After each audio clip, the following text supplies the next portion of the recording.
ਅੱਜ ਅਸੀਂ ਤੁਹਾਨੂੰ ਮਿਲਵਾਉਣ ਜਾ ਰਹੇ ਹਾਂ ਡਾਕਟਰ ਵਿਤੁਲ ਗੁਪਤਾ ਜੀ ਨਾਲ, ਜੋ ਕਿ ਸਮਾਜ ਸੇਵੀ ਦੇ ਤੌਰ ਤੇ ਪਿਛਲੇ ਲੰਬੇ ਸਮੇਂ ਤੋਂ ਬਹੁਤ ਹੀ ਵਧੀਆ ਤਰੀਕੇ ਨਾਲ ਆਪਣੀ ਸੇਵਾਵਾਂ ਦੇ ਰਹੇ ਨੇ। ਸਾਡੀ ਟੀਮ ਨੇ ਡਾਕਟਰ ਵਿਤੁਲ ਗੁਪਤਾ ਜੀ ਨਾਲ ਖਾਸ ਮੁਲਾਕਾਤ ਕੀਤੀ। ਅੱਜ ਅਸੀਂ ਤੁਹਾਨੂੰ ਮਿਲਾਉਣ ਜਾ ਰਹੇ ਹਾਂ ਡਾਕਟਰ ਵਿਤੁਲ ਕੇ ਗੁਪਤਾ ਜੀ ਦੇ ਨਾਲ। ਇੱਕ ਐਸਾ ਨਾਮ ਜਿਹੜਾ ਕਿ ਤੁਹਾਨੂੰ ਸਾਰੇ ਤੁਸੀਂ ਵਾਕਫ ਹੀ ਹੋ, ਜਿਨ੍ਹਾਂ ਨੇ ਆਪਣੀ ਜ਼ਿੰਦਗੀ ਦੇ ਵਿੱਚ ਬਹੁਤ ਵੱਡੀ ਸੇਵਾ ਕੀਤੀ ਹੈ ਔਰ ਹਮੇਸ਼ਾ ਸੱਚ ਤੇ ਪਹਿਰਾ ਦਿੱਤਾ। ਡਾਕਟਰ ਸਾਹਿਬ, ਤੁਹਾਡਾ ਸਵਾਗਤ ਹੈ ਸਾਡੇ ਸਪੈਸ਼ਲ ਸ਼ੋਅ 'ਚ। ਸ਼ੁਕਰੀਆ ਜੀ। ਡਾਕਟਰ ਸਾਹਿਬ, ਕੋਈ ਜ਼ਮਾਨਾ ਜਦੋਂ ਲੋਕ ਡਾਕਟਰੀ ਦਾ ਪ੍ਰੋਫੈਸ਼ਨ ਚੂਜ਼ ਕਰਦੇ ਸੀ, ਅੱਜ ਤੋਂ 40 ਸਾਲ ਪਹਿਲਾਂ, ਔਰ ਮਾਂ-ਬਾਪ ਦੋ ਹੀ ਉਹਨਾਂ ਕੋਲ ਪ੍ਰੋਫੈਸ਼ਨ ਹੁੰਦੇ ਸੀਗੇ, ਡਾਕਟਰ ਜਾਂ ਇੰਜੀਨੀਅਰ। ਔਰ ਅੱਜ ਜਿਹੜੇ ਹੈਗੇ ਆ ਬੱਚੇ ਜਦੋਂ ਡਾਕਟਰ ਬਣਨ ਲੱਗਦੇ ਆ ਤਾਂ ਮਾਂ-ਬਾਪ ਵੀ ਕਿਤੇ ਨਾ ਕਿਤੇ ਪਰੇਸ਼ਾਨ ਹੋ ਜਾਂਦੇ ਆ ਵੀ ਡਾਕਟਰੀ ਔਖੀ ਹੋ ਗਈ ਆ। ਕੀ ਕਾਰਨ ਆ? ਉਸ ਸਮੇਂ ਦੇ ਵਿੱਚ ਜਿਹੜੀ ਪਵਿੱਤਰਤਾ, ਜਿਸ ਤਰੀਕੇ ਦੇ ਨਾਲ ਲੋਕ ਡਾਕਟਰ ਬਣਦੇ ਸੀਗੇ ਔਰ ਖੁਸ਼ੀਆਂ ਮਨਾਈਆਂ ਜਾਂਦੀਆਂ ਸੀਗੀਆਂ ਔਰ ਡਾਕਟਰਾਂ ਨੂੰ ਲੋਕ ਪੂਜਦੇ ਸੀ ਰੱਬ ਵਾਂਗੂ, ਕੀ ਕਾਰਨ ਹੈ ਕਿ ਅੱਜ ਜਿਹੜੇ ਗਾਂ ਨਈ ਪੀੜ੍ਹੀ ਆ ਰਹੀ ਹੈ, ਜਿਸ ਤਰੀਕੇ ਦੇ ਨਾਲ ਲੋਕ ਡਾਕਟਰੀ ਦਾ ਜਿਹੜਾ ਪ੍ਰੋਫੈਸ਼ਨ ਹੈਗਾ ਉਹਦੇ ਤੋਂ ਡਰਦੇ ਆ ਵੀ ਨਹੀਂ ਯਾਰ, ਵੀ ਸਾਰਾ ਦਿਨ ਅਸੀਂ ਸੇਵਾ ਕਰਾਂਗੇ, ਸ਼ਾਮ ਨੂੰ ਪਤਾ ਨਹੀਂ ਕਿਹੜੇ ਬੰਦੇ ਨੇ ਆ ਕੇ ਸਾਡੇ ਗਲੇ ਨੂੰ ਹੱਥ ਪਾ ਲੈਣਾ। ਕੀ ਕਹਿਣਾ ਚਾਹੋ? ਇਹਨਾਂ ਜੀ ਬਹੁਤ ਵੱਡਾ ਸਵਾਲ ਹੈ ਇਹ, ਜਿਹੜਾ ਅੱਜ ਕੱਲ੍ਹ ਹਰ ਇੱਕ ਬੰਦੇ ਦੇ ਦਿਮਾਗ 'ਚ ਹੈ। ਜਿਹੜਾ ਮਰੀਜ਼ ਜਾਂਦਾ ਹੈ ਉਹ ਇਹ ਸੋਚ ਕੇ ਜਾਂਦਾ ਹੈ ਕਿ ਡਾਕਟਰ ਮੈਨੂੰ ਲੁੱਟ ਨਾ ਲਵੇ। ਜਿਹੜਾ ਡਾਕਟਰ ਹੈ ਉਹ ਇਹ ਸੋਚ ਕੇ ਇਲਾਜ ਕਰਦਾ ਹੈ ਕਿ ਮਰੀਜ਼ ਮੇਰੇ ਨਾਲ ਲੜ ਨਾ ਪਵੇ। ਸੋ ਇਹਦੇ ਨਾਲ ਮਲਟੀ ਫੈਕਟੋਰੀਅਲ ਚੀਜ਼ਾਂ ਹੈ। ਮਲਟੀ ਫੈਕਟੋਰੀਅਲ ਦਾ ਮਤਲਬ ਕਿ ਅਲੱਗ-ਅਲੱਗ ਕਾਰਨ ਹੈ।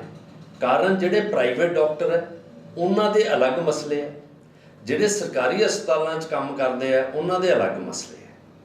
ਸੋ ਜੇ ਆਪਾਂ ਪ੍ਰਾਈਵੇਟ ਡਾਕਟਰਸ ਦੀ ਗੱਲ ਕਰੀਏ, ਹੁਣ ਤੁਸੀਂ ਮੈਨੂੰ ਇੱਕ ਗੱਲ ਦੱਸੋ ਜੀ, ਪ੍ਰਾਈਵੇਟ ਹਸਪਤਾਲ ਜੇ 50 ਲੱਖ ਰੁਪਈਆ ਜਾਂ 2 ਕਰੋੜ ਰੁਪਈਆ ਲਾ ਕੇ ਇਨਵੈਸਟਮੈਂਟ ਕਰੇਗਾ, ਉਹ ਕੀ ਸੋਚਦੇ ਹੋ ਤੁਸੀਂ? ਜਿਹੜਾ ਬੰਦਾ MD ਕਰਨ ਵਾਸਤੇ 1.5 ਕਰੋੜ ਰੁਪਈਆ 2 ਕਰੋੜ ਰੁਪਈਆ ਖਰਚੇਗਾ, ਉਹ ਪਬਲਿਕ ਸਰਵਿਸ ਕਰੇਗਾ?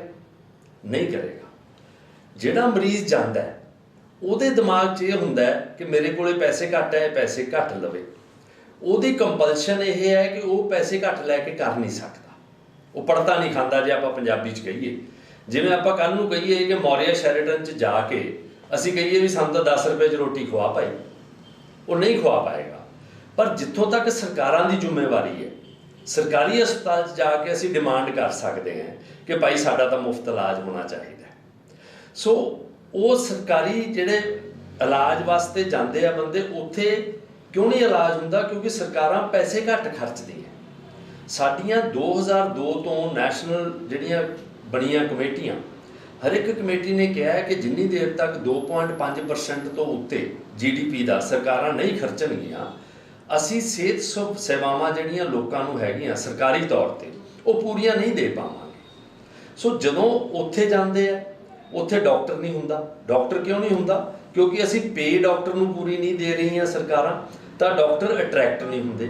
ਉਹੀ ਮਸਲਾ ਫੇਰ ਆ ਜਾਂਦਾ, ਜੇ 1.5 ਕਰੋੜ ਰੁਪਈਆ ਲਾ ਕੇ ਬੰਦੇ ਨੇ MD ਕੀਤੀ ਹੈ, ਉਹ 50, 60, 70 ਹਜ਼ਾਰ ਦੀ ਨੌਕਰੀ ਨਹੀਂ ਕਰੇਗਾ। ਨਾਲ ਹੀ ਉਹਨੂੰ ਪ੍ਰਾਈਵੇਟ ਹਸਪਤਾਲਾਂ 'ਚ ਉਹੀ ਬੰਦੇ ਨੂੰ ਨੌਕਰੀ ਦਾ 2 ਲੱਖ ਰੁਪਈਆ 1.5 ਲੱਖ ਰੁਪਇਆ ਮਿਲਦਾ। ਵਰਕਿੰਗ ਕੰਡੀਸ਼ਨਸ ਦੇਖੋ, ਉੱਥੇ ਸੂਟ ਬੂਟ ਪਾ ਕੇ ਜਾਂਦਾ ਬੰਦਾ, 에ਅਰ ਕੰਡੀਸ਼ਨ ਇਨਵਾਇਰਮੈਂਟ 'ਚ ਕੰਮ ਕਰਦਾ, ਕਿਸੇ ਨੂੰ ਜਵਾਬਦੇਹ ਨਹੀਂ ਹੈ। 8 ਘੰਟੇ ਕੰਮ ਕੀਤਾ, ਘਰੇ ਆ ਗਿਆ। ਸਰਕਾਰੀ ਹਸਪਤਾਲਾਂ 'ਚ 150-200 ਮਰੀਜ਼ ਦੇਖਦਾ, ਹਰ ਇੱਕ ਅਫਸਰ ਦੀ ਸੁਣਦਾ, ਉਹਦੇ ਨਾਲ ਰਿਪੋਰਟਾਂ ਬਣਾਉਣੀਆਂ ਹੁੰਦੀਆਂ, ਕਿਤੇ VIP ਡਿਊਟੀ ਲੱਗ ਗਈ, ਕਿਤੇ ਕੁਛ ਡਿਊਟੀ ਲੱਗ ਗਈ। ਸੋ ਇਸ ਕਰਕੇ ਜਿੰਨੇ ਡਾਕਟਰ ਹੈਗੇ ਆ ਉਹ ਜ਼ਿਆਦਾ ਪ੍ਰਾਈਵੇਟ ਹਸਪਤਾਲਾਂ ਕੰਨੀ ਨੂੰ ਰੁੱਖ ਕਰਦੇ ਆ, ਸਰਕਾਰੀ ਹਸਪਤਾਲਾਂ ਕੰਨੀਆਂ ਨੂੰ ਨਹੀਂ ਕਰਦੇ। ਸਰਕਾਰੀ ਹਸਪਤਾਲਾਂ 'ਚ ਪਹਿਲਾਂ ਜਦੋਂ ਅਸੀਂ ਸੀਗੇ ਛੋਟੇ, ਸਮਝ ਲਓ ਤੁਸੀਂ, ਉਦੋਂ ਸਰਕਾਰੀ ਹਸਪਤਾਲਾਂ ਸੁਵਿਧਾਵਾਂ ਜ਼ਿਆਦਾ ਸੀਗੀਆਂ ਅੱਜ ਦੀ ਬਨਿਸਬਤ। ਸੋ ਇਸ ਕਰਕੇ ਕਈ ਚੀਜ਼ਾਂ ਹੈਗੀਆਂ ਜਿਨ੍ਹਾਂ ਕਰਕੇ ਆਪਸ 'ਚ ਬੇਵਸਾਹੀ ਵਧੀ ਜਾਂਦੀ ਹੈ। ਮਰੀਜ਼ ਦੀ ਤੇ ਡਾਕਟਰ ਦੀ ਆਪਸ 'ਚ ਜੋ ਵਿਸ਼ਵਾਸ ਸੀਗਾ ਉਹ ਘਟੀ ਜਾ ਰਿਹਾ ਹੈ। ਇੰਸ਼ੋਰੈਂਸ ਆ ਗਈ, ਇੰਸ਼ੋਰੈਂਸ ਕਰਕੇ ਕੀ ਹੋ ਗਿਆ? ਮਰੀਜ਼ ਕਹਿੰਦਾ ਜੀ ਮੈਨੂੰ ਲੰਮਾ ਪਾ ਲਓ, ਡਾਕਟਰ ਸਾਹਿਬ ਦੇਖ ਲਓ ਜੀ, ਜਿਹੜੇ ਮਰਜ਼ੀ ਟੈਸਟ ਕਰ ਲਓ ਤੁਸੀਂ, ਆਪਦਾ ਇੰਸ਼ੋਰੈਂਸ ਨੇ ਪੈਸੇ ਦੇਣੇ ਆ, ਡਾਕਟਰ ਨੂੰ ਵੀ ਸੌਖਾ ਹੈ। ਅਗਲਾ ਕਹਿੰਦਾ ਜੀ 2 ਦਿਨ ਦੀ ਲੋੜ ਹੈ, 4 ਦਿਨ ਪਾਓ, ਇੰਸ਼ੋਰੈਂਸ ਨੇ ਪੈਸੇ ਦੇਣੇ ਆ।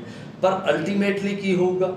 ਇੰਸ਼ੋਰੈਂਸ ਦੀ ਖਰਚਾ ਵੱਧ ਜਾਊਗਾ, ਉਹਨਾਂ ਨੇ ਅਗਲੇ ਸਾਲ ਆਪਦਾ ਪ੍ਰੀਮੀਅਮ ਵਧਾ ਦੇਣਾ।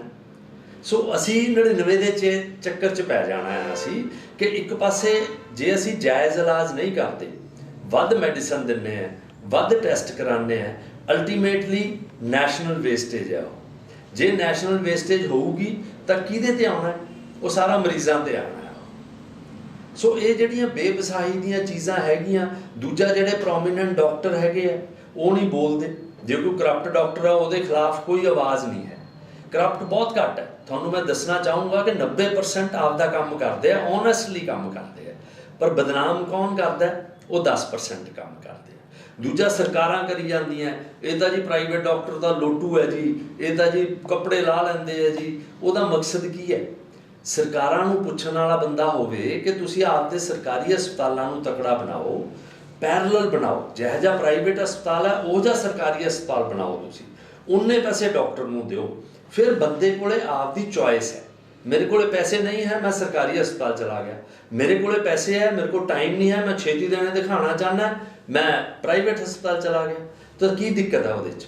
ਜੇ ਅਸੀਂ ਚਾਹੁੰਦੇ ਹਾਂ ਕਿ ਪ੍ਰਾਈਵੇਟ ਹਸਪਤਾਲ ਘੱਟ ਪੈਸੇ ਲੈਣ, ਉਹਨਾਂ ਦੇ ਬਿਜਲੀ ਦੇ ਬਿੱਲ ਘਟਾ ਦਿਓ। ਜਿਹਨੇ 50 ਲੱਖ ਰੁਪਇਆ ਬਿਜਲੀ ਦਾ ਬਿੱਲ ਦੇਣਾ ਹੈ, ਮਾਫ ਕਰਨਾ, ਉਹ ਕਿਵੇਂ ਤੁਹਾਡੀ ਸਰਵਿਸ ਕਰੇਗਾ? ਉਹ 1-2 ਪੇਸ਼ੈਂਟ 4 ਪੇਸ਼ੈਂਟਸ ਦੀ ਕਰ ਸਕੇਗਾ। ਹਰ ਇੱਕ ਪੇਸ਼ੈਂਟ ਦਾ ਐਕਸਪੈਕਟ ਨਹੀਂ ਕਰਨਾ ਚਾਹੀਦਾ। ਸੋ ਮੇਰਾ ਕਹਿਣ ਦਾ ਮਤਲਬ ਇਹ ਹੈ ਕਿ ਲੋਕਾਂ ਨੂੰ ਪ੍ਰਾਈਵੇਟ ਹਸਪਤਾਲਾਂ ਅਗੇਂਸਟ ਬੋਲਣ ਨਾਲੋਂ ਸਰਕਾਰਾਂ 'ਤੇ ਪ੍ਰੈਸ਼ਰ ਪਾਉਣਾ ਚਾਹੀਦਾ ਹੈ ਕਿ ਤੁਸੀਂ ਸਰਕਾਰੀ ਹਸਪਤਾਲ ਹੈ ਜਿਹੜੇ ਉਹ ਤਕੜੇ ਕਰੋ, ਤਾਂ ਜੋ ਸਾਡੇ ਕੋਲੇ ਤਰੀਕਾ ਹੋਵੇ ਕਿ ਸਾਡੇ ਕੋਲੇ ਪੈਸੇ ਹੈ ਅਸੀਂ ਪ੍ਰਾਈਵੇਟ ਇਲਾਜ ਕਰਾ ਲੈਂਦੇ ਹਾਂ, ਸਾਡੇ ਕੋਲ ਪੈਸੇ ਹੈ ਜੀ ਅਸੀਂ ਏਸੀ ਬੱਸ ਚਲੇ ਜਾਂਦੇ ਹਾਂ, ਸਾਡੇ ਕੋਲ ਪੈਸੇ ਨਹੀਂ ਹੈ ਅਸੀਂ ਘੱਟ ਉਹਦੇ 'ਤੇ ਚਲੇ ਜਾਂਦੇ ਹਾਂ, ਸਾਡੇ ਕੋਲ ਬਿਲਕੁਲ ਪੈਸੇ ਨਹੀਂ ਹੈ ਅਸੀਂ ਘਰੇ ਬੈਠਦੇ ਹਾਂ। ਸੋ ਅਸੀਂ ਇਹ ਡਿਮਾਂਡ ਨਹੀਂ ਕਰ ਸਕਦੇ। ਜਿੱਥੋਂ ਤੱਕ ਸਰਕਾਰਾਂ ਉਹਨਾਂ ਤੋਂ ਡਿਮਾਂਡ ਕਰ ਸਕਦੇ ਹਾਂ, ਪਰ ਪ੍ਰਾਈਵੇਟ ਐਂਟੀਟੀਜ਼ ਤੋਂ ਡਿਮਾਂਡ ਨਹੀਂ ਕਰ ਸਕਦੇ। ਸੋ ਉਹਦੇ 'ਚ ਇਹ ਬੇਵਸਾਹੀ ਘਟਾਉਣ ਵਾਸਤੇ ਇਹੀ 2 ਤਰੀਕੇ ਹੈ ਕਿ ਅਸੀਂ ਸਰਕਾਰੀਆਂ ਨੂੰ ਮਜ਼ਬੂਤ ਕਰੀਏ, ਪ੍ਰਾਈਵੇਟਾਂ ਦਾ ਖਹਿੜਾ ਛੱਡੀਏ। ਅਸੀਂ ਧਿਆਨ ਦੇਈਏ ਕਿ ਸਰਕਾਰੀ ਹਸਪਤਾਲ, public health sector, medical education ਕਿਵੇਂ ਅਸੀਂ ਸਸਤੀ ਕਰ ਸਕਦੇ ਹਾਂ। ਜੇ ਪ੍ਰਾਈਵੇਟ ਬੰਦਾ ਕਹਿੰਦਾ ਮੈਡੀਕਲ ਕਾਲਜ ਜੀ ਮੈਥੋਂ ਤਾਂ ਇਹਨਾਂ ਤੋਂ ਚੱਲਦਾ ਨਹੀਂ ਹੈ, ਸਰਕਾਰਾਂ ਉੱਥੇ ਏਡ ਕਰਨ, ਉਹਦੀਆਂ ਫੀਸਾਂ ਘਟਾਉਣ। ਸਾਡੇ ਉਲਟ ਹੈ। ਸਾਡੇ ਪੰਜਾਬ 'ਚ ਕੀ ਹੋਇਆ? ਰੂਲ ਬਣਾਇਆ ਸਰਕਾਰ ਨੇ ਕਿ ਪ੍ਰਾਈਵੇਟ ਹਸਪਤਾਲਾਂ, ਪ੍ਰਾਈਵੇਟ ਮੈਡੀਕਲ ਕਾਲਜ ਦੀਆਂ ਫੀਸਾਂ ਰੈਗੂਲੇਟ ਕਰਾਂਗੇ ਜੀ। ਉਹਨਾਂ ਦੀਆਂ ਤਾਂ ਕੀ ਰੈਗੂਲੇਟ ਕਰਨੀਆਂ ਸੀ? ਸਰਕਾਰੀ ਹਸਪਤਾਲ, ਸਰਕਾਰੀ ਮੈਡੀਕਲ ਕਾਲਜਸ ਦੀਆਂ ਵਧਾਤੀਆਂ। ਤਾਂ ਕਿਤੇ ਨਾ ਕਿਤੇ ਸਾਡੇ ਪੋਲੀਟੀਕਲ ਵਿਲ 'ਚ ਜਿਨ੍ਹਾਂ ਨੇ ਪਾਲਿਸੀਜ਼ ਬਣਾਉਣੀ ਹੈ, ਆਪਾਂ ਬੈਠੇ ਗੱਲ ਕਰੀ ਜਾਂਦੇ ਹਾਂ, ਲੋਕ ਸੈਂਸਿਟਿਵ ਹੋ ਗਏ। ਅਲਟੀਮੇਟਲੀ ਪਾਲਿਸੀ ਕਿਹਨੇ ਬਣਾਉਣੀ ਹੈ? ਪੈਸੇ ਕਿਹਨੇ ਖਰਚਣੇ ਹੈ? ਸਟੇਟ ਗਵਰਨਮੈਂਟ ਨੇ ਖਰਚਣੇ ਹੈ ਜਾਂ ਸੈਂਟਰਲ ਗਵਰਨਮੈਂਟ ਨੇ ਖਰਚਣੇ ਹੈ? ਤੁਹਾਡਾ ਕੀ ਖਿਆਲ? ਉਹਨਾਂ ਨੂੰ ਪਤਾ ਨਹੀਂ ਹੈ? ਉਹਨਾਂ ਨੂੰ ਪਤਾ ਹੈ, ਪਰ ਸਾਡਾ ਫੋਕਸ ਹੀ ਨਹੀਂ ਹੈ ਹੈਲਥ ਤੇ ਐਜੂਕੇਸ਼ਨ ਤੇ। ਦੱਸੋ, ਜਿਸ ਤਰੀਕੇ ਦੇ ਨਾਲ ਡਾਕਟਰਸ ਬੜੀ ਮਿਹਨਤ ਦੇ ਨਾਲ ਤੁਸੀਂ ਆਪਣੀ ਪ੍ਰੀ ਮੈਡੀਕਲ ਦਾ ਸਮਾਂ ਕੱਢੋ, ਜਿਸ ਤਰੀਕੇ ਦੇ ਨਾਲ ਆਪਦੇ ਸਿਰ ਦੇ ਵਾਲ ਬਣ ਕੇ ਲੋਕ ਪੜ੍ਹਦੇ ਸੀਗੇ, ਮਿਹਨਤਾਂ ਕਰਦੇ ਸੀਗੇ, ਉਹ ਡਾਕਟਰ ਬਣ ਜਾਂਦੇ ਆ। ਔਰ ਸਰਕਾਰ ਜਿਹੜੀ ਹੈਗੀ ਆ, ਹਾਲ ਤੱਕ ਕੋਈ ਐਸਾ ਵਧੀਆ ਕਾਨੂੰਨ ਨਹੀਂ ਬਣਾ ਸਕੀ ਡਾਕਟਰਾਂ ਵਾਸਤੇ ਕਿ ਜਿਹੜੇ ਇਮਾਨਦਾਰ ਡਾਕਟਰ ਆ ਉਹ ਵੀ ਕੈਟਾਗਰੀਜ਼ਾਈਜ਼ ਕਰ ਦੇਣ। ਜਿਹੜੇ ਡਾਕਟਰ ਕਮਿਸ਼ਨ ਆ, ਜਿਹੜੇ ਡਾਕਟਰ ਕਰਪਟ ਨੇ, ਉਹਨਾਂ ਨੂੰ ਕੈਟਾਗਰਾਈਜ਼ ਕਰ ਦੇਣ। ਜਿਹੜੇ ਇਮਾਨਦਾਰ ਡਾਕਟਰ ਉਹ ਇਸ ਕੁੰਨ 'ਚ ਪਿੱਸੇ ਜਾਂਦੇ ਆ, ਉਹ ਸ਼ਰੀਫ ਹੁੰਦੇ ਆ, ਉਹਨਾਂ ਨੂੰ ਮਾਰਕੀਟਿੰਗ ਨਹੀਂ ਆਉਂਦੀ ਗੀ। ਕੀ ਕਹਿਣਾ ਚਾਹੋਗੇ ਕਿ ਸਰਕਾਰ ਨੂੰ ਜਲਦੀ ਤੋਂ ਜਲਦੀ ਕੋਈ ਨਾ ਕੋਈ ਐਸਾ ਰੂਲ ਜ਼ਰੂਰ ਬਣਾਉਣਾ ਚਾਹੀਦਾ ਜਿਹਦੇ ਨਾਲ ਪ੍ਰਾਈਵੇਟ ਡਾਕਟਰ ਦਾ ਜਿਹੜੇ ਦੇ ਸ਼ੁੱਡ ਫੀਲ ਕਿ ਅਸੀਂ ਇਸ ਇੰਡੀਆ ਨੂੰ ਛੱਡ ਕੇ ਨਹੀਂ ਜਾਣਾ। ਸਾਡੇ ਗਾਂ ਦੇ ਬੱਚੇ ਜਿਹੜੇ ਹੈਗੇ ਉਹ ਕੋਸ਼ਿਸ਼ ਕਰ ਰਹੇ ਕਿ ਅਸੀਂ ਫੋਰਨ 'ਚ ਪਲਾਨ ਕਰ ਲਈਏ, ਉੱਥੇ ਜਾ ਕੇ ਅਸੀਂ ਆਪਣੇ ਮੈਡੀਕਲ ਸੁਵਿਧਾਵਾਂ ਦੇ ਵਿੱਚ ਨਾਲ ਉਸ ਦੇਸ਼ ਦੀ ਸੇਵਾ ਕਰ ਲਈਏ, ਜਦੋਂ ਕਿ ਆਪਣੀ ਇੰਡੀਆ ਦੇ ਵਿੱਚ ਆਬਾਦੀ ਵੱਧ ਰਹੀ ਹੈ। ਨਹੀਂ, ਇਹ ਬਹੁਤ ਤੁਹਾਡੇ ਸਵਾਲ ਬਹੁਤ ਵਧੀਆ ਹੈ ਜੀ। ਇਨਫੈਕਟ ਇਹ ਚੀਜ਼ਾਂ ਰੂਲ ਪਹਿਲਾਂ ਤੋਂ ਹੀ ਹੈਗੇ ਹੈ। ਹੁਣ ਇੱਕ ਰੂਲ ਇਹਨਾਂ ਨੇ ਬਣਾਇਆ ਸੀਗਾ ਕਿ ਵਾਇਲੈਂਸ ਅਗੇਂਸਟ ਡਾਕਟਰਸ ਜੇ ਕੋਈ ਕਰਦਾ ਹੈ ਤਾਂ ਉਹਦੇ 'ਤੇ ਕੇਸ ਦਰਜ ਹੋਊਗਾ। ਉਹਦੇ 'ਤੇ ਅਸੀਂ ਵੀ ਲਿਖਿਆ ਸੀਗਾ ਕਿ ਉਹਦੇ 'ਚ ਡਾਕਟਰ ਦਾ ਸ਼ਿਕਾਇਤਕਰਤਾ ਨਹੀਂ ਹੋਣਾ ਚਾਹੀਦਾ। ਉਹ ਜਿਹੜਾ ਕੇਸ ਹੈਗਾ ਉਹ ਸਟੇਟ ਕੰਨੀ ਹੋਵੇ, ਸਰਕਾਰ ਕੰਨੀ ਹੋਵੇ, ਕਿਉਂਕਿ ਡਾਕਟਰ ਇਕੱਲਾ ਬੈਠਾ ਹੈ। ਉਹ ਕੇਸ ਕਿਵੇਂ ਕਰੇਗਾ? ਜਿਹੜੇ ਬਦਮਾਸ਼ ਆ ਕੇ ਕੁੱਟ ਗਏ ਆ, ਜਿਹੜੇ ਬਦਮਾਸ਼ ਆ ਕੇ ਵੀ ਆ ਕੇ ਉੱਥੇ ਵਾਇਲੈਂਸ ਕਰ ਗਏ, ਉਹ ਫਿਰ ਵੀ ਆ ਕੇ ਕਰ ਸਕਦੇ। ਸੋ ਉਹ ਡਰ ਕਰਕੇ ਹੀ ਡਾਕਟਰ ਅੱਗੇ ਪਰਸੂ ਨਹੀਂ ਕਰਦਾ। ਇੱਕ ਉਹਨੂੰ ਕੋਰਟ ਜਾਣਾ ਪੈਂਦਾ। ਅਗਲਾ ਕਹਿੰਦਾ ਜੀ ਲੱਖ ਰੁਪਇਆ ਦੇ ਕੇ ਕੰਮ ਮੁਕਾਓ ਤੁਸੀਂ, ਮੇਰੀ ਤਾਂ ਇੰਨੀ ਪ੍ਰੈਕਟਿਸ ਖਰਾਬ ਹੋ ਜੂ, ਮੈਂ ਆਪਦੀ ਸਿਕਿਉਰਿਟੀ ਨੂੰ ਕਿਉਂ ਖਤਰੇ 'ਚ ਪਾਵਾਂ। ਪਰ ਜੇ ਉਹ ਸਰਕਾਰਾਂ ਕੇਸ ਕਰਨ, ਸਰਕਾਰੀ ਤੌਰ 'ਤੇ ਕੇਸ ਹੋਵੇ, ਡਾਕਟਰ ਨੂੰ ਇਕੱਲਾ ਵਿਟਨੈਸ ਬੁਲਾਇਆ ਜਾਵੇ, ਤਾਂ ਅੱਧੇ ਤੋਂ ਵੱਧ ਮਸਲਾ ਹੱਲ ਹੋ ਜੂਗਾ। ਜਦੋਂ ਲੋਕਾਂ ਨੂੰ ਪਤਾ ਲੱਗਦਾ ਹੈ ਕਿ ਉਹਨੇ ਜੀ ਹਸਪਤਾਲ 'ਚ ਦੰਗਾ ਕਰਤਾ, ਉਹਦਾ ਕੁਛ ਨਹੀਂ ਬਣਿਆ, ਤਾਂ ਅਗਲੇ ਦੇ ਮੂੰਹ ਖੂਨ ਲੱਗ ਜਾਂਦਾ। ਅਗਲਾ ਵੀ ਜਾਂਦਾ ਜੀ ਭਾਈ ਮੈਨੂੰ ਕਿਹੜਾ ਕੁਛ ਹੋਣਾ। ਦੂਜੀ ਗੱਲ ਹੈਗੀ ਹੈ, ਫਿਰ ਉੱਥੇ ਆ ਜਾਂਦੀ ਹੈ ਕਿ ਡਾਕਟਰ ਸਿਕਿਉਰ ਕਿਉਂ ਨਹੀਂ ਹੈਗੇ। ਰੂਲ ਹੈਗੀ ਹੈ, ਪੰਜਾਬ ਮੈਡੀਕਲ ਕਾਉਂਸਲ ਹੈਗੀ ਹੈ, ਮੈਡੀਕਲ ਕਾਉਂਸਲ ਆਫ ਇੰਡੀਆ ਹੈਗੀ ਹੈ, ਭੰਗ ਕਰਤੀ, ਹੁਣ ਨੈਸ਼ਨਲ ਮੈਡੀਕਲ ਕਾਉਂਸਲ ਬਣ ਗਈ, ਨੈਸ਼ਨਲ ਮੈਡੀਕਲ ਕਮਿਸ਼ਨ ਬਣ ਗਿਆ। ਪਰ ਕਿਤੇ ਨਾ ਕਿਤੇ ਇਹ ਏਜੰਸੀਆਂ ਵੀ ਆਪ ਦਾ ਜਿਹੜਾ ਕੰਮ ਆ ਪੂਰਾ ਨਹੀਂ ਕਰ ਰਹੀਆਂ। ਇਹ ਏਜੰਸੀਆਂ ਨੂੰ ਤੁਸੀਂ ਹੁਣ ਬਠਿੰਡੇ ਹੋ, ਮੈਂ ਬਠਿੰਡੇ ਆ, ਮੈਨੂੰ ਨਹੀਂ ਪਤਾ ਕਿਹੜਾ ਡਾਕਟਰ ਕੀ ਕਰਦਾ, ਸਭ ਨੂੰ ਪਤਾ ਸਾਰੇ ਕੀ ਕਰਦੇ ਆ। ਜੇ ਤੁਸੀਂ ਸ਼ਿਕਾਇਤ ਵੀ ਕਰੋ ਤਾਂ ਵੀ ਕੋਈ ਐਕਸ਼ਨ ਨਹੀਂ ਹੁੰਦਾ। ਉਹ ਕਿਉਂ? ਦੋ ਕੰਮ ਆਪਣੇ ਬੜੇ ਵਧੀਆ ਕੰਮ ਹੈ, ਇੱਕ ਸਿਫਾਰਿਸ਼, ਇੱਕ ਪੈਸਾ। ਸੋ ਜੇ ਤੁਸੀਂ ਸਿਫਾਰਿਸ਼ ਕਰਦੇ ਹੋ, ਵਾਲਾ ਕਹਿੰਦਾ ਜੀ ਮੇਰਾ ਉਹ ਹੈ ਜੀ, ਮੈਂ ਹੀ ਮੈਂਬਰ ਹੈ ਜੀ, ਮੈਂ ਹੀ ਕੀ ਕਰਨਾ। ਦੂਜਾ, ਜੇ ਸਿਫਾਰਿਸ਼ ਨਹੀਂ ਚੱਲਦੀ ਬੰਦਾ ਪੈਸਾ ਦੇ ਦਿੰਦਾ। ਸੋ ਜਿੱਥੇ ਕਰਪਸ਼ਨ ਹੈਗੀ ਹੈ ਉੱਥੇ ਇਹ ਚੀਜ਼ਾਂ ਨੂੰ ਵਧਾਵਾ ਮਿਲੂਗਾ। ਉਹ ਕਰਪਸ਼ਨ ਦੇ ਰਹਿੰਦੇ ਜਿਹੜੇ ਬੱਚੇ ਅੱਜ ਤੁਸੀਂ ਦੇਖੋ, ਮੇਰਾ ਰੋਜ਼ ਵਾਹ ਪੈਂਦਾ, ਮੈਨੂੰ ਰੋਜ਼ ਬੱਚੇ ਕੰਟੈਕਟ ਕਰਦੇ ਆ ਕਿ ਅਸੀਂ USML ਹੀ ਕਰਨਾ, ਕਿਉਂਕਿ ਮੇਰਾ ਥੋੜਾ ਪੜ੍ਹਾਈ ਲਿਖਾਈ ਦਾ ਵੀ ਕੰਮ ਹੈਗਾ, ਰਿਸਰਚ ਦਾ ਵੀ ਕੰਮ ਹੈਗਾ, ਪੇਪਰ ਪਬਲੀਕੇਸ਼ਨਸ ਦਾ ਵੀ ਹੈਗਾ। ਸੋ ਮੇਰੇ ਜਿਹੜੇ ਦੋਸਤ ਹੈ ਉਹਨਾਂ ਦੇ ਮੋਸਟਲੀ ਬੱਚੇ ਬਾਹਰ ਜਾਣ ਦੀ ਤਿਆਰੀ ਕਰ ਰਹੇ ਆ। ਉਹ ਮੇਰੇ ਕੋਲੇ ਆਉਂਦੇ ਆ ਕਿ ਜੀ ਸਾਡਾ ਰਿਸਰਚ ਪ੍ਰੋਜੈਕਟ ਕਰਾ ਦਿਓ, ਸਾਡੀ ਰਿਸਰਚ ਕਰਾ ਦਿਓ, ਪਬਲੀਕੇਸ਼ਨ ਕਰਵਾ ਦਿਓ। ਇਹ ਕਿਉਂ ਹੋ ਰਿਹਾ? ਕਿਉਂਕਿ ਉਹ ਸੇਫ ਨਹੀਂ ਫੀਲ ਕਰ ਰਹੇ ਉਹਦੇ ਪ੍ਰੈਕਟਿਸ 'ਚ। ਕਿਉਂ ਨਹੀਂ ਸੇਫ ਫੀਲ ਕਰ ਰਹੇ?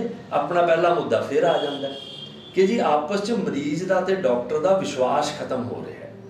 ਸੋ ਉਸ ਕਰਕੇ ਸੇਫ ਨਹੀਂ ਫੀਲ ਕਰ ਰਹੇ। ਸੋ ਉਹਦੇ 'ਚ ਸਾਰਿਆਂ ਦਾ ਹੀ ਕਸੂਰ ਹੈਗਾ, ਸੁਸਾਇਟੀ ਦਾ ਐ ਸੱਚ। ਪੁਰਾਣੇ ਜ਼ਮਾਨੇ 'ਚ ਕੀ ਹੁੰਦਾ ਸੀਗਾ, ਤੁਸੀਂ ਮਾੜਾ ਜਿਹਾ ਕਿਸੇ ਬੱਚੇ ਨੂੰ ਕਹਿ ਦਿਓ ਓਏ ਸਾਈਕਲ ਠੀਕ ਚਲਾ, ਅੱਛਾ ਅੰਕਲ ਜੀ। ਅੱਜ ਕੱਲ੍ਹ ਤੁਸੀਂ ਕਹਿ ਕੇ ਦੇਖੋ ਓਏ, ਅੱਛਾ ਉਹਨੇ ਕਹਿਣਾ ਹੀ ਹੈ। ਉਹ ਆਪਦੇ ਪਿਓ ਦੀ ਇੱਜ਼ਤ ਨਹੀਂ ਕਰਦਾ, ਤੁਹਾਡੀ ਕੀ ਇੱਜ਼ਤ ਕਰੇਗਾ ਉਹ? ਸੋ ਉਹ ਜਿਹੜੀ ਇੱਜ਼ਤ ਹੀ ਘਟੀ ਜਾਂਦੀ ਹੈ ਸਾਰੀ। ਉਹ ਇੱਜ਼ਤ ਜਦੋਂ ਵੱਡੇ ਛੋਟੇ ਦਾ ਲਿਹਾਜ਼ ਨਹੀਂ ਰਹਿੰਦਾ ਤਾਂ ਫਿਰ ਕੋਈ ਡਾਕਟਰ ਦਾ ਕੋਈ ਉਹ ਲਿਹਾਜ਼ ਨਹੀਂ ਰਹਿੰਦਾ। ਜਦੋਂ ਅਸੀਂ ਪੜ੍ਹਦੇ ਸੀਗੇ ਸਾਨੂੰ ਕੱਪ ਦੇ ਦਿੰਦਾ ਸੀ ਸਾਡਾ ਪ੍ਰੋਫੈਸਰ ਧੋਣ ਵਾਸਤੇ, ਅਸੀਂ ਰਾਤ ਨੂੰ ਪਾਰਟੀ ਕਰਦੇ ਸੀਗੇ। ਬੰਦਾ ਕਹਿੰਦਾ ਸੀ, ਦੂਜੇ ਡਾਕਟਰ ਕਹਿੰਦੇ ਸੀ ਨਾਲ ਦੇ, ਪਾਰਟੀ ਕਰ ਭਾਈ, ਬੌਸ ਨੇ ਤੈਨੂੰ ਕੱਪ ਫੜਾਇਆ ਧੋਣ ਵਾਸਤੇ, ਤੂੰ ਉਹਦਾ ਫੇਵਰੇਟ ਹੈ। ਲੈ ਅੱਜ ਕੱਲ੍ਹ ਕਿਸੇ ਨੂੰ ਫੜਾ ਕੇ ਦਿਖਾਓ, ਮਾਂ ਪਿਓ ਸ਼ਿਕਾਇਤ ਕਰ ਦਿੰਦੇ ਆ ਕਿ ਉਹ ਤਾਂ ਜੀ ਝੂਠੇ ਕੱਪ ਧਵਾਉਂਦੇ ਆ। ਸੋ ਸਾਰਾ ਸਿਸਟਮ ਚੇਂਜ ਹੋ ਗਿਆ।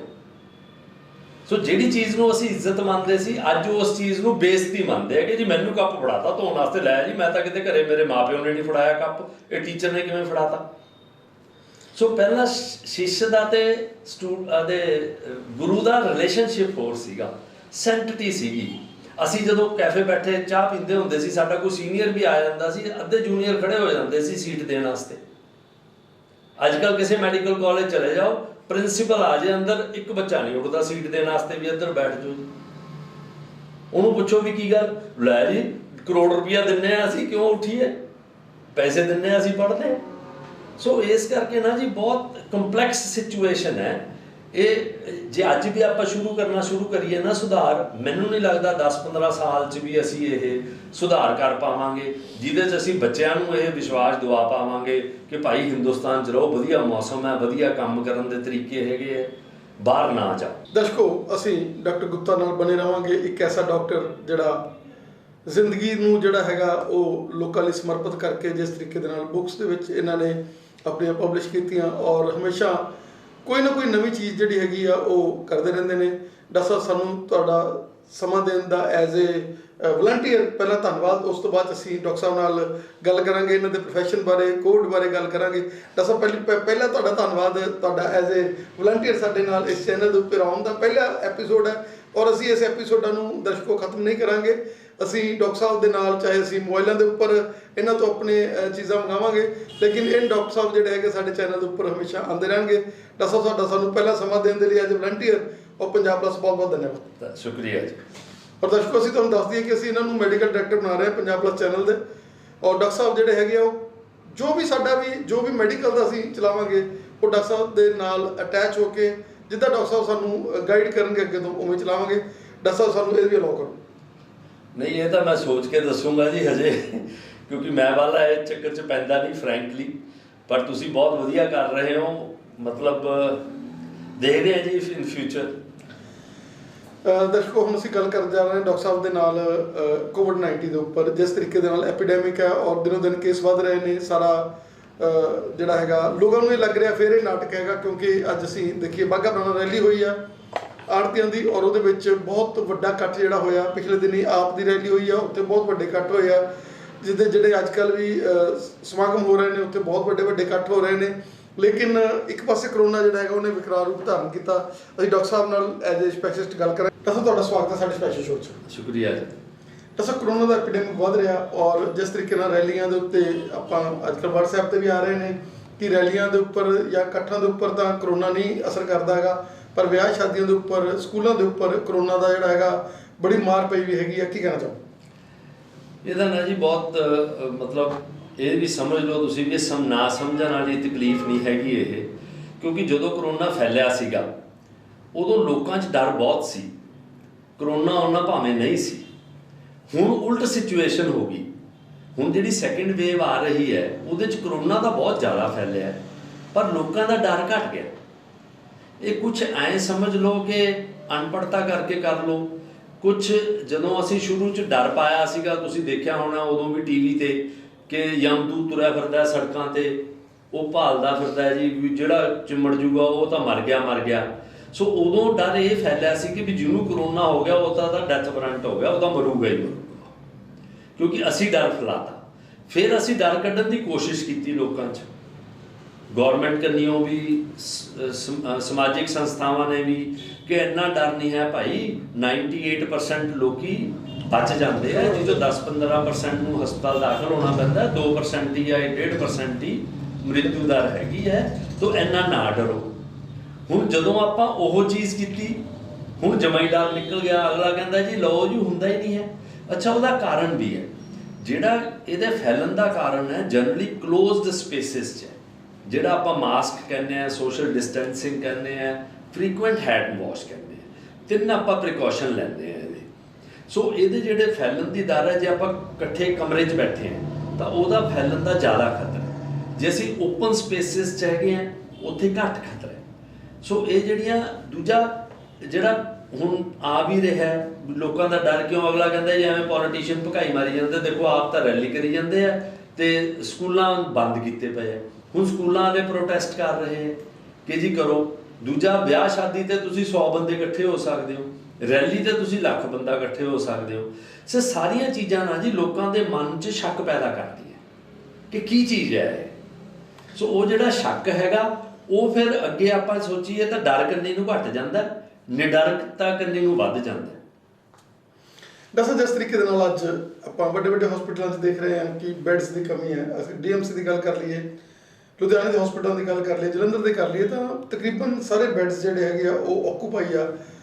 ਔਰ ਆਉਣ ਵਾਲਾ ਸਮਾਂ ਇਸ ਤਰੀਕੇ ਦੇ ਨਾਲ ਰਿਹਾ, ਡਾਕਟਰ ਸਾਹਿਬ ਕਿਵੇਂ ਤੁਸੀਂ ਸੋਚਦੇ ਹੋ, ਕਿਸ ਨਜ਼ਰੀਏ ਨਾਲ ਸੋਚਦੇ ਹੋ ਕਿ ਇਹ ਤਾਂ ਫਿਰ ਬੜੀ ਵੱਡੀ ਐਪੀਡੈਮਿਕ ਹੋ ਜਾਏਗਾ? ਜਿੱਦਾਂ ਤੁਸੀਂ ਹਾਲੇ ਤਾਂ ਸਟਾਰਟਿੰਗ ਹੋਈ ਹੈ, ਜਿਸ ਤਰੀਕੇ ਨਾਲ ਅਪ੍ਰੈਲ ਦੇ ਵਿੱਚ ਕਹਿੰਦੇ ਇਹ ਬਹੁਤ ਪੀਕ ਤੇ ਜਾਏਗਾ।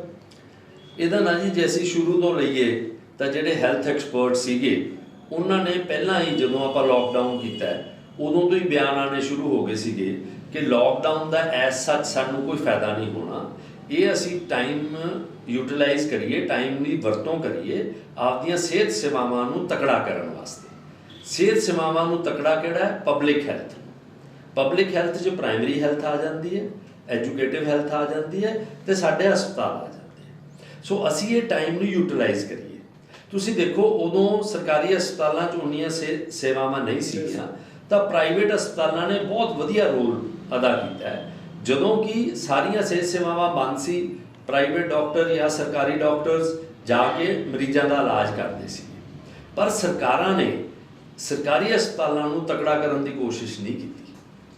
ਹੁਣ ਵੀ ਜੇ ਤੁਸੀਂ ਉਦਾਹਰਨ ਦਿੱਤੀ DMC ਦੀ ਜਾਂ ਉਹਦੀ, ਹੁਣ ਵੀ ਜਿਹੜੇ ਮੇਨਲੀ ਬੈੱਡ ਹੈਗੇ ਆ ਉਹ ਪ੍ਰਾਈਵੇਟ ਹਸਪਤਾਲਾਂ ਨੇ ਪ੍ਰੋਵਾਈਡ ਕੀਤੇ ਹੋਏ ਆ, ਜਦੋਂ ਕਿ ਉਦੋਂ ਸਰਕਾਰਾਂ ਨੂੰ ਚਾਹੀਦਾ ਸੀ। ਹੁਣ ਇੱਕ ਸਾਲ 1 ਮਹੀਨਾ ਹੋ ਗਿਆ ਤੇ ਨਿਊਜ਼ ਆਉਂਦੀ ਰਹਿੰਦੀ ਹੈ ਕਿ ਜੀ ਵੈਂਟੀਲੇਟਰ ਉੱਥੇ ਪਏ ਆ ਸਟੋਰ 'ਚ, ਉਹ ਲਗਾਏ ਨਹੀਂ ਕਿਤੇ।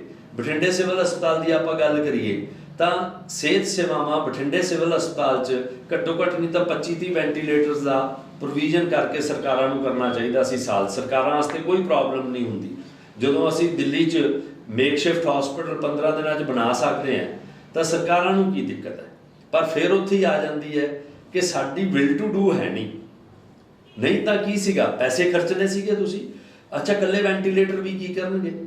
ਉਹ ਵੈਂਟੀਲੇਟਰਾਂ ਨੂੰ ਚਲਾਉਣ ਵਾਸਤੇ ਵੀ ਬੰਦੇ ਚਾਹੀਦੇ ਆ, ਐਕਸਪਰਟ ਬੰਦੇ ਚਾਹੀਦੇ ਆ, ਡਾਕਟਰਸ ਦੀ ਰਿਕਰੂਟਮੈਂਟ ਚਾਹੀਦੀ ਹੈ, ਨਰਸਿੰਗ ਦੀ ਰਿਕਰੂਟਮੈਂਟ ਚਾਹੀਦੀ ਹੈ, ਵਾਰਡ ਬॉयਜ਼ ਚਾਹੀਦੇ ਹੈ। ਸੋ ਸਾਰਾ ਦਾ ਸਾਰਾ ਇਨਫਰਾਸਟ੍ਰਕਚਰ ਚਾਹੀਦਾ ਜਿਹੜਾ ਸਾਡੀਆਂ ਸਰਕਾਰਾਂ ਨੇ ਕੀਤਾ ਨਹੀਂ।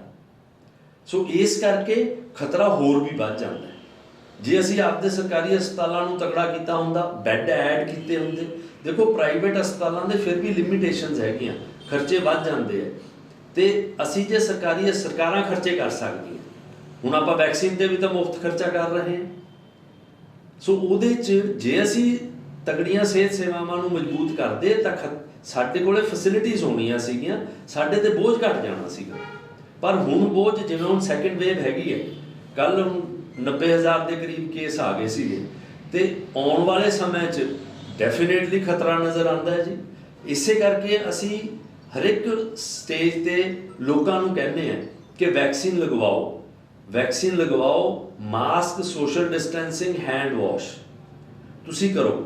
ਸਰਕਾਰਾਂ ਕੰਨੀ ਨਾ ਦੇਖੋ। ਮੇਰਾ ਤਾਂ ਆਪ ਦਾ ਮੰਨਣਾ ਇਹ ਹੈ ਕਿ ਇੰਡੀਵਿਜੂਅਲ ਨੂੰ ਆਪ ਦਾ ਸੇਫਟੀ ਆਪ ਕਰਨੀ ਪਊਗੀ। ਜੇ ਮੈਂ ਆਪ ਦੀ ਸੇਫਟੀ ਕਰਦਾ ਤਾਂ ਮੇਰੇ ਘਰ ਦੀ ਸੇਫਟੀ ਹੋਗੀ। ਜੇ ਇੱਕ ਪਰਿਵਾਰ ਸੇਫ ਕਰਦਾ ਤਾਂ ਮਹੱਲਾ ਸੇਫ ਹੋ ਗਿਆ। ਜੇ ਇੱਕ ਮਹੱਲਾ ਸੇਫ ਹੈ ਤਾਂ ਉਹ ਸਿਟੀ ਸੇਫ ਹੈ, ਸਿਟੀ ਸੇਫ ਹੈ ਤਾਂ ਸਟੇਟ ਸੇਫ ਹੈ। ਤਾਂ ਅਲਟੀਮੇਟਲੀ ਲੋਕਾਂ ਤੇ ਹੀ ਆ ਜਾਂਦੀ ਹੈ ਜ਼ਿੰਮੇਵਾਰੀ ਵੀ ਜਿੱਥੇ ਸਰਕਾਰਾਂ ਨਹੀਂ ਕਰ ਰਹੀਆਂ ਕੁਝ, ਲੋਕਾਂ ਨੂੰ ਜਾਗਰੂਕ ਹੋ ਕੇ ਇਹ ਸਾਰਾ ਸਿਸਟਮ ਹੈ ਜਿਹੜਾ ਵੈਕਸੀਨ ਲਗਵਾਉਣ ਦਾ, ਮਾਸਕ ਦਾ, ਸੋਸ਼ਲ ਡਿਸਟੈਂਸਿੰਗ ਦਾ, ਹੈਂਡ ਵਾਸ਼ ਦਾ, ਜਿੱਥੇ ਪੋਸੀਬਲ ਹੈ ਉੱਥੇ ਜ਼ਰੂਰ ਕਰੋ। ਮਾਸਕ ਤਾਂ ਜ਼ਰੂਰ ਲਗਵਾਓ। ਮਾਸਕ ਜੇ ਲਗਾ ਲੈਂਦੇ ਆ ਤਾਂ ਜੇ ਅਸੀਂ ਸੋਸ਼ਲ ਡਿਸਟੈਂਸਿੰਗ ਥੋੜਾ ਬਹੁਤਾ ਘੱਟ ਵੀ ਹੋ ਜਾਂਦਾ ਹੈ ਤਾਂ ਵੀ ਖਤਰਾ ਘਟ ਜਾਂਦਾ। ਘੱਟੋ ਘੱਟ ਅਸੀਂ ਕਿਸੇ ਦੀ ਬਿਮਾਰੀ ਲਵਾਂਗੇ ਨਹੀਂ, ਅਸੀਂ ਕਿਸੇ ਨੂੰ ਦਵਾਂਗੇ ਨਹੀਂ, ਉੱਥੇ ਹੀ ਚੱਕਰ ਟੁੱਟਣਾ ਹੈ ਜੀ। ਡਾਕਟਰ ਤੁਹਾਡਾ ਬਹੁਤ ਬਹੁਤ ਧੰਨਵਾਦ, ਔਰ ਅਸੀਂ ਬਣਾਈ ਰੱਖਾਂਗੇ ਆਪਣੇ ਚੈਨਲ ਦੇ ਉੱਤੇ ਡਾਕਟਰ ਗੁਪਤਾ ਨੂੰ। ਤੁਹਾਡਾ ਬਹੁਤ ਬਹੁਤ ਧੰਨਵਾਦ। ਥੈਂਕ ਯੂ ਜੀ।